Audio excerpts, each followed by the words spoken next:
Fáilte. Welcome to the Village Oak Tree. I'm your host, Terrance Ó Domhnaill.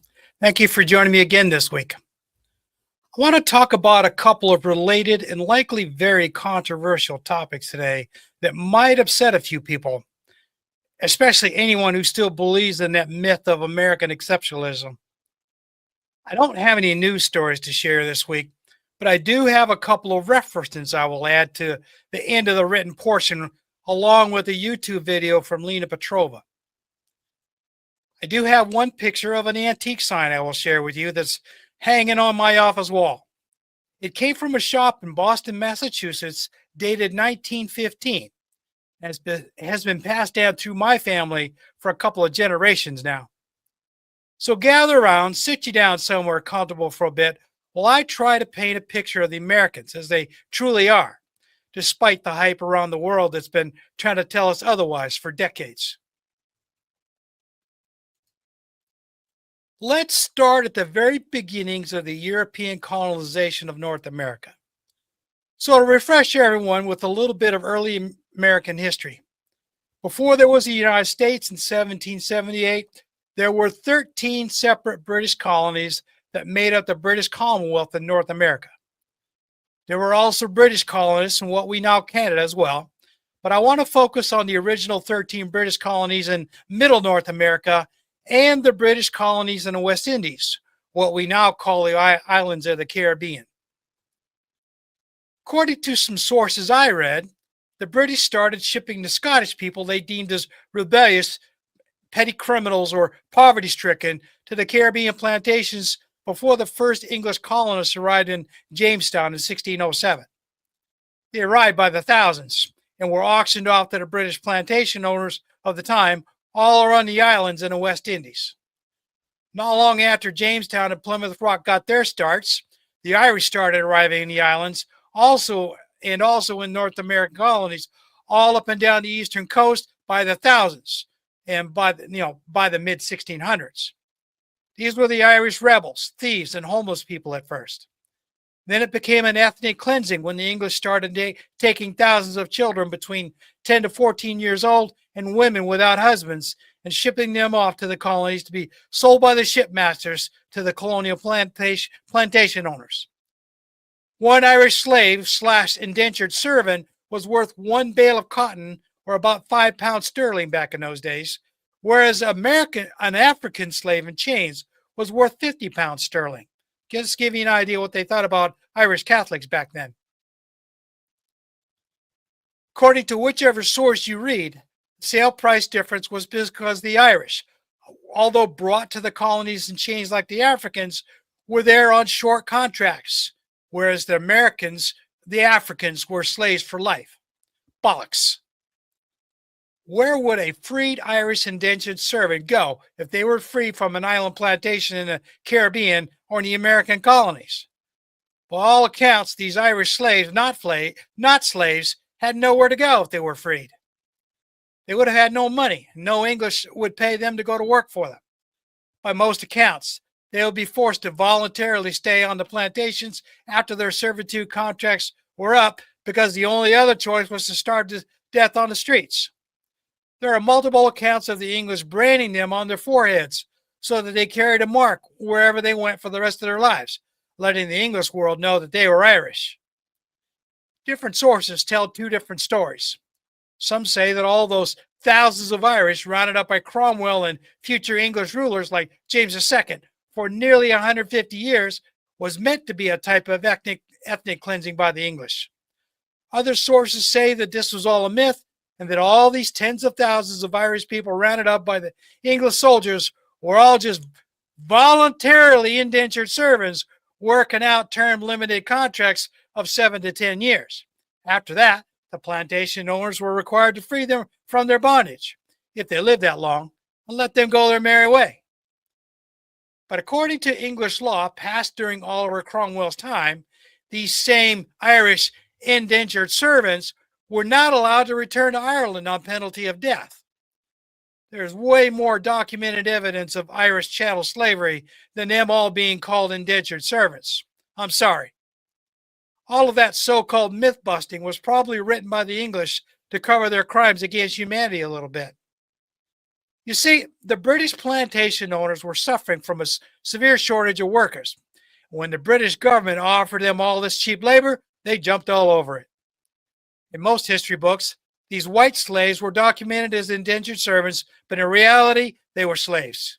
They were tortured and punished severely and killed at the slightest provocation, bred like animals for money, and never paid a pence for any of the work they performed.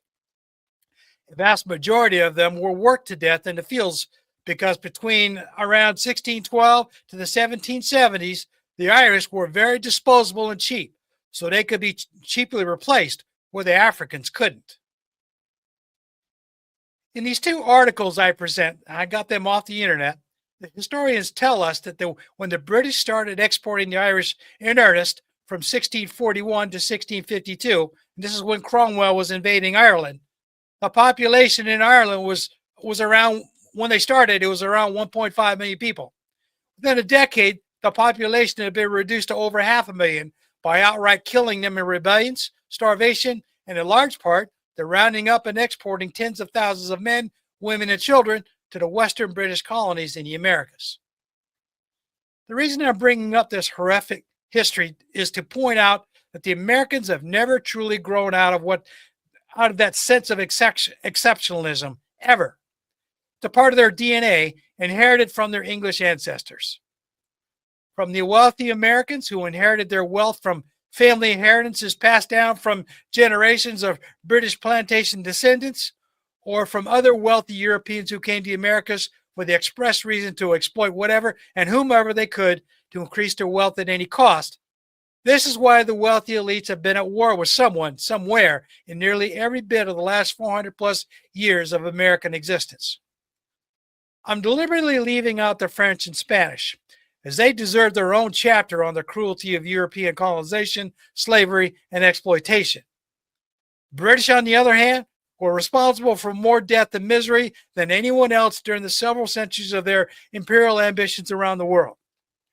More than either the French, Dutch, or even the Spaniards, as evil as they were, during their conquest of the Americas. I will say that even though the Spaniards were responsible for millions of Native American deaths and enslavements during their heyday, they never, to my knowledge, employed the large-scale use of white slaves in their colonies on a scale like the British. I'm sure there were some other than British landowners who bought white slaves, as plantation owners were opportunists like anyone else. But the British industrialized the practice for more than a couple hundred years in the Americas, until about 1807, when the British finally outlawed the trade of enslaved people and finally freed all their slaves in 1834. All that meant was that by 1772, Britain declared it illegal in England and Scotland to enslave English and Scots, but not so the English and the Irish. And I say English because England, the English government, were still rounding up and shipping off to the colonies all those declared as rebels, criminals, and vagrants. And this also included transporting them to New South Wales, or what we now call Australia. So you got to understand, for 150 some odd years, England was sending all of their criminals and rounding up as many of the Irish as they could get their hands on and sending them to all these colonies to be worked for nothing, calling them indentured servants, but in reality they were slaves. Now, as I said, they started doing this to Australia. Now, they stopped in the U.S. after 1776 because obviously the United States was its own country by then. But in Australia, they did this until 1850. So now I have something here that's been in my family for a couple of generations. This is one of the main reasons that there were signs in places all over the eastern United States, and probably other places too, all the way up to Chicago, reading "Irish need not apply," unquote. The United States, Canada, and Australia are governed primarily by descendants of the original English plantation owners, colonial governors, and their employees. And as such, were staunch English Protestants who hated the Catholics like they were vermin to be exterminated. Obviously, it's not that bad now, but this visceral hatred of the Irish Catholics and Highland Scots has been passed down through generations of the descendants of the English plantation owners, merchants, and tradesmen, and is still part of the DNA of a large segment of white North Americans, Canadians, and Australians to this day. We see this in our everyday life in 2026. The cries in the right-wing media about their great replacement theory and the anti-immigrant rants and so on. But the real scare dates all the way back to what I've been telling you in today's message.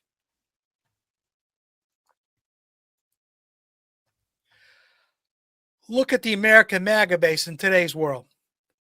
What's being repeated across the world in all these former colonies and in a still English colony in the north of Ireland. I'm talking about the recent race immigrant riots taking place in Belfast right now by Unionists, who are Irish by birth, but English Protestants. Look at the history of English white supremacy in the US, Australia, and Canada. Take a long look at what all of the English colonization did to the economic fortunes of most of these former Caribbean island colonies to date, Haiti being front and center. In all of these hundreds of years of English exceptionalism, very little has changed under the hood of white culture in all these former British colonies. We see the same attitudes all across the economic spectrums of society in all these countries right here in the 21st century. The poor whites and a lot of non-whites who want to be part of the exceptionalism will do nearly anything to climb the ladder of success they see as the American dream, which is a lie that the American government started back in the early 19th century to attract immigrants. American dream has always been a lie to attract immigrants to the United States. Why? Because the wealthy landowners and factory owners needed cheap labor, desperate immigrants were the perfect solution.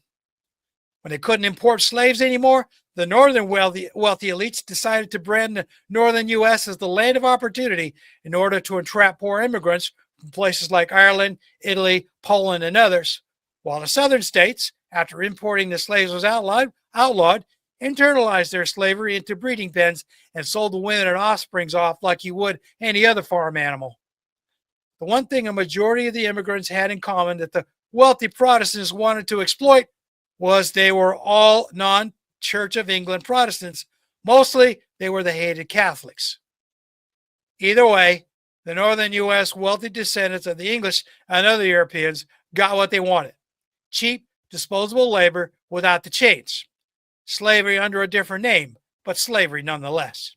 In the South, they called it slavery, as if to dare anyone to try and stop them.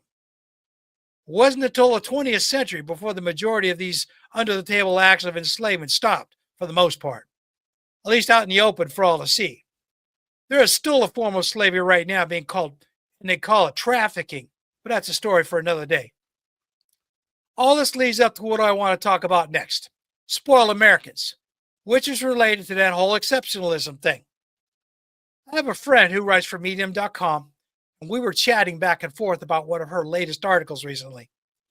I mentioned to her how spoiled Americans are compared to a majority of the rest of the world, the close proximity being Europeans.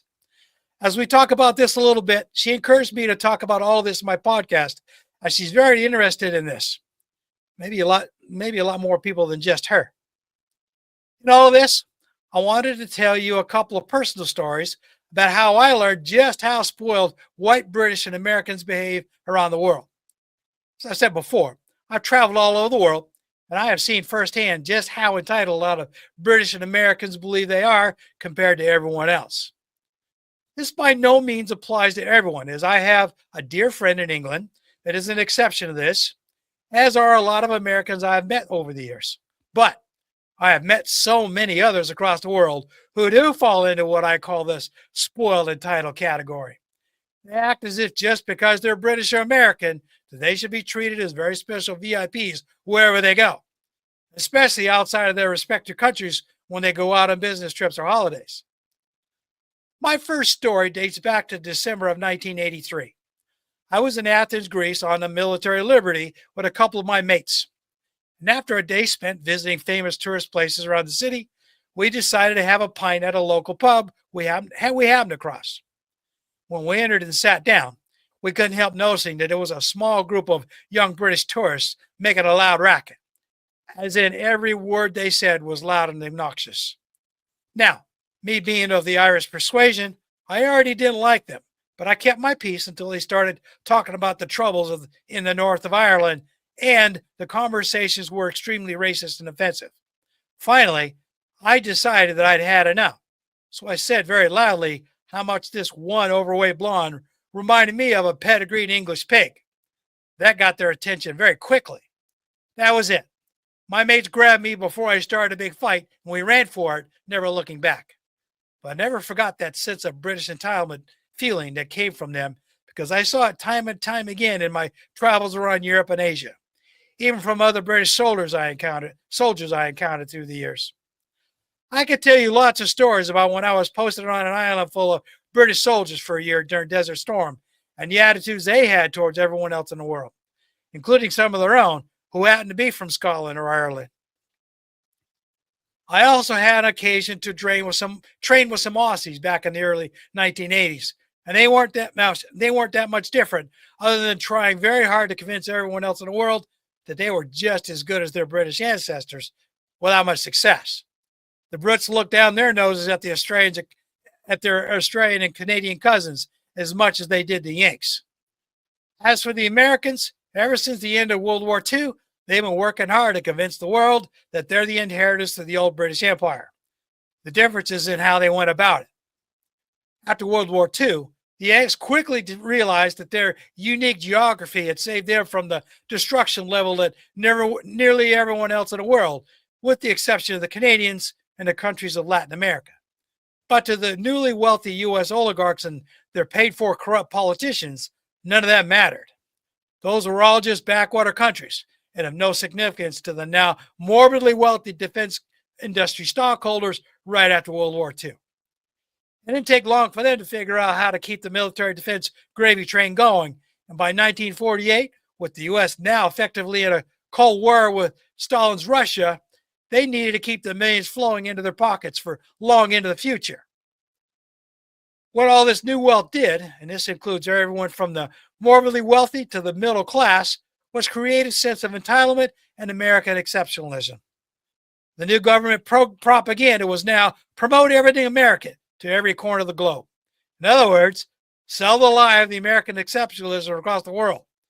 For a few decades, it worked for the most part.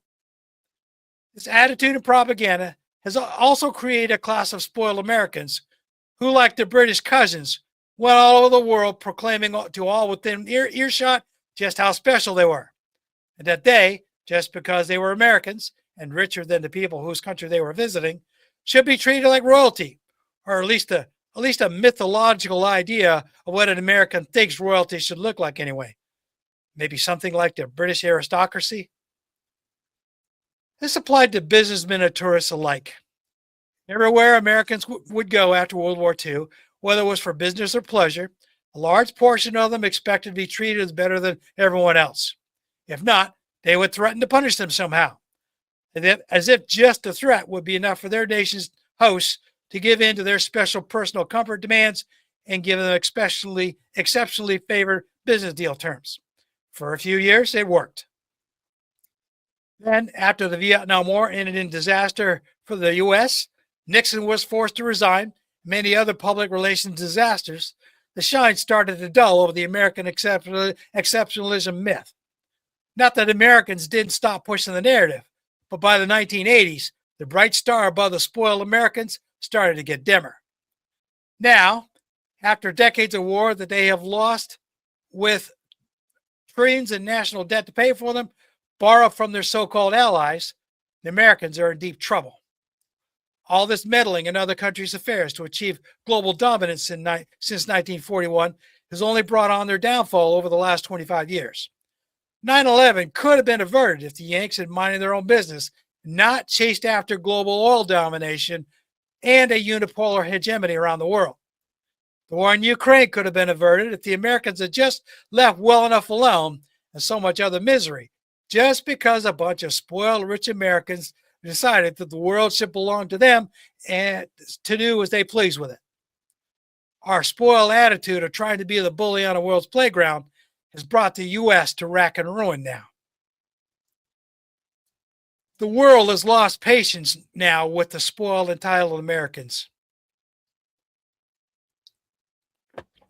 After Donald Trump's tantrums because he thinks like an 80-year-old spoiled child who no one should dare tell him no, the spoiled Americans are no longer tolerated as much in other countries when they arrive on holiday for business deals.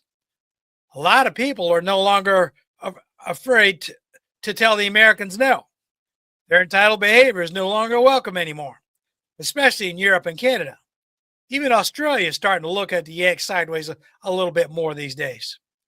There are exceptions, of course, but by and large, attitudes are shifting hard and not in a good way.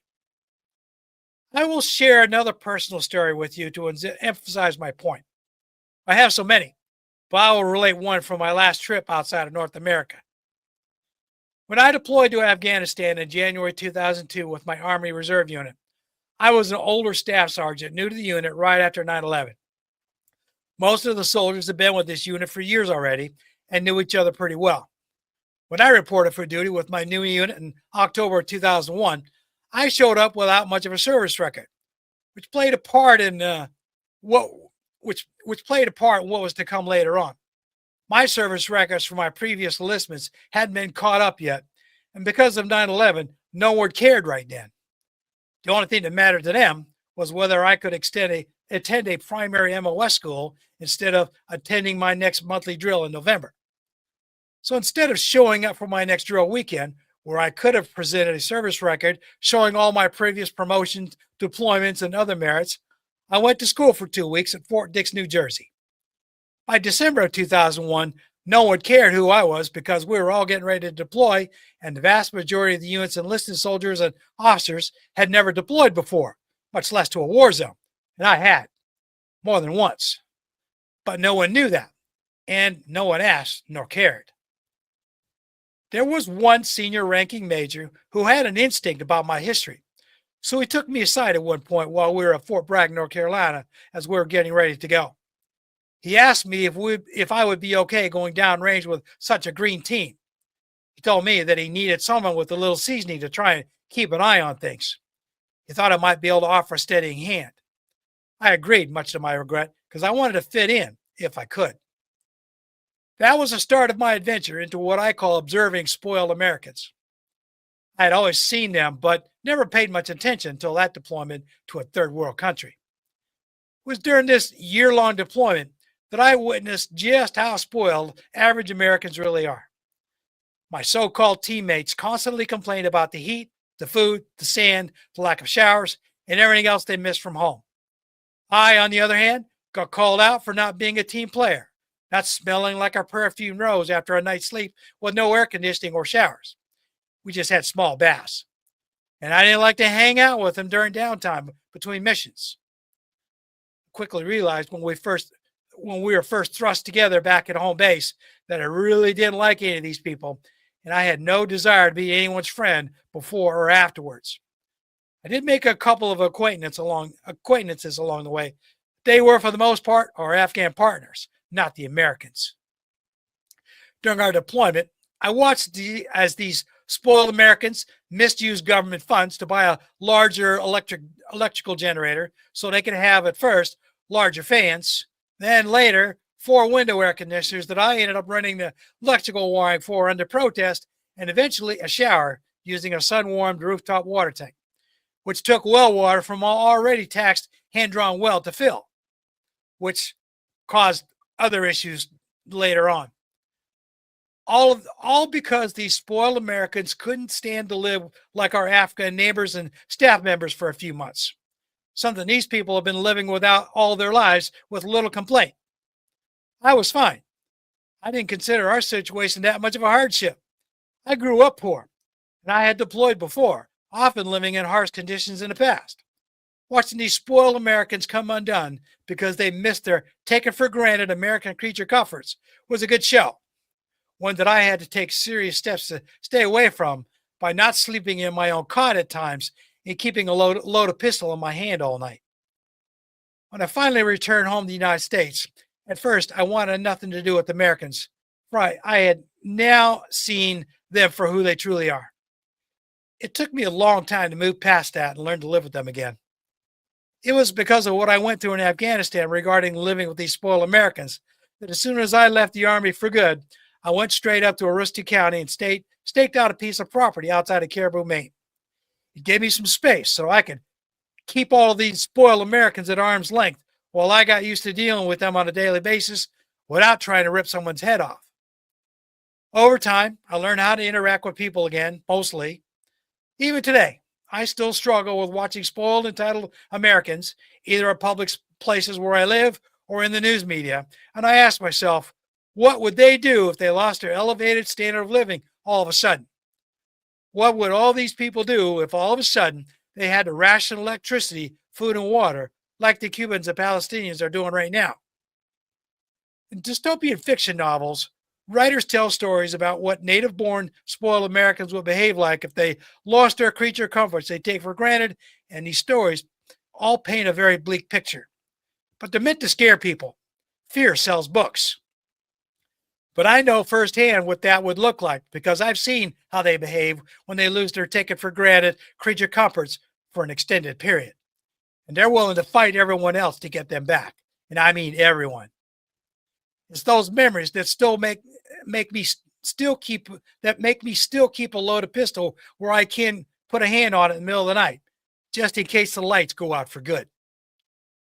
I have given everyone a lot to think about, and I'm sure there's going to be some feedback, both good and bad. I stand by what I've said here, as there is too much historical evidence supporting it, plus my own personal experiences. With that, I'm going to go straight to commercial and call it a day. But first, I want to thank my two friends, Mitch and Teresa from Medium.com, for their articles and for supporting me in this. Sláinte.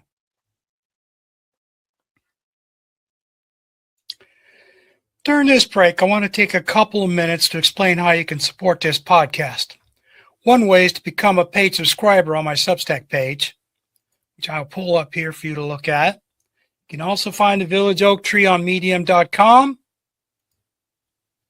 And again on YouTube. This is my YouTube channel page, where you can like and subscribe there as well. This podcast is also available in mobile audio podcasts all over the world, such as RSS, Spotify, Apple Podcast, and so many more. The best way is to make a donation using my donations page on my website at crowntobeha.com. You can visit using the QR code in the top left of this video. I also accept donations of any amount and most currencies around the world using Stripe. Website address is also listed in the scrolling banner at the bottom of your screen.